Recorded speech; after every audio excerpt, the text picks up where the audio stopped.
2022 मध्ये सरासरीपेक्षा जास्त पावसानं पिकांचं मोठं नुकसान झालं होतं। एनडीआरएफच्या निकषानं शासनानं जिल्ह्यासाठी 116 कोटी 57 लाखांचा निधी यापूर्वी उपलब्ध केला होता।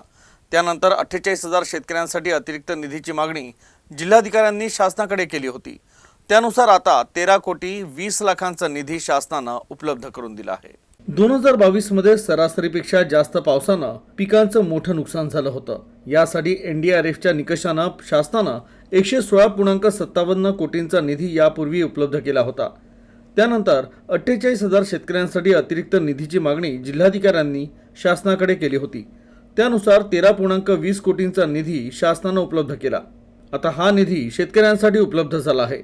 शेतकऱ्यांच्या याद्या तयार असल्यानं शेतकऱ्यांना व्हीके नंबर प्राप्त होताच ई-केवायसी करावी लागेल आणि त्यानंतर शासन मदत निधी शेतकऱ्यांच्या खात्यात जमा होणार आहे।